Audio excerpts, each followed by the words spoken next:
Urea కష్టాలపై Congress ప్రభుత్వాన్ని మాజీ మంత్రి హరీష్ రావు నిలదీశారు. సాగు భాష తప్ప సాగు గురించి సోయి లేని వ్యక్తి ముఖ్యమంత్రిగా ఉంటే రైతుల బతుకులు ఇలా క్యూ లైన్లో తెల్లారాల్సిందేనని విమర్శించారు. అందరినీ తొక్కుకుంటూ వచ్చాను అని గర్వంగా చెప్పుకునే రేవంత్ రెడ్డి నీ చెత్త పాలనతో ఇప్పుడు రైతులనే తొక్కుతున్నావని మండిపడ్డారు. నీ చిల్లర రాజకీయాలకు, నీ విధ్వంసకర పాలనకు బలైపోతున్నది రైతే అని అన్నారు. రైతులకు సమయానికి యూరియా కూడా అందించలేని నువ్వు ముఖ్యమంత్రివా అని హరీష్ రావు ప్రశ్నించారు. యూరియా కొరత కనిపించకుండా మసిపూసి మారేడికాయ చేయటానికి తెచ్చిన నీ యూరియా యాప్ ఏమైందని నిలదీశారు.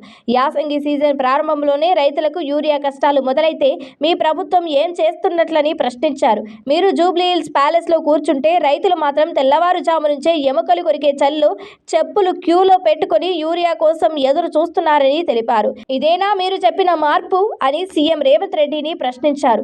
గత సీజన్లో ఎదురైన యూరియా కొరత, చేదు అనుభవాల నుంచి కూడా మీ ప్రభుత్వం ఏమీ నేర్చుకోలేదా అని అడిగారు. కాంగ్రెస్ ప్రభుత్వం ఉన్నంతకాలం తెలంగాణలో యూరియా సమస్య తీరదా అని ప్రశ్నించారు.